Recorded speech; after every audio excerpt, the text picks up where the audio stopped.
Ay lumano sa naistorbo ang akmang pagtulog, isang binatilyo ang nanaksak at pumatay ng sariling lola sa Ilocos Sur. Pero ang kanilang mga kaanak, iba ang nakikitang dahilan sa krimen.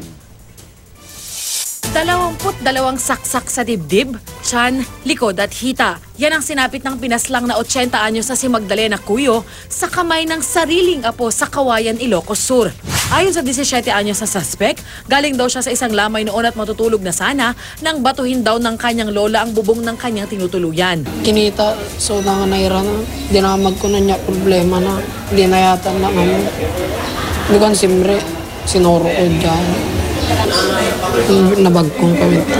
Dinamdaman ko nga api nga naarabid na tikas kimang kay kunanami mong kay napumpunuan ako mong tadi di pampamayan na kinyadangan. Pero ang anak ng biktima may nadiskubre. Nawawala raw ang ilang pera sa bahay ng kanyang ina. Hinala niya. Ingatan ni inang yan, so diyan naglaban dan, walis ting-ting-ting pang orna na wara-wara. Agkong na, rumurumar ka na dyan bagis na agkong na din.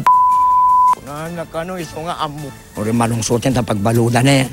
Anya, lulong daw sa sugalang suspect at kapag wala ng pera ay nagnanakaw umano. Hindi pa na ire-report sa mga otoridad ang pagnanakaw. Pahala na ang DSWD kung turnover niya sa bahay Pag-asa siguro para sa temporary rehabilitation niya hanggang sa marating niyang 18 years old tsaka mag-pursue yung kaso laban sa akin. Darlene Kai, GMA News.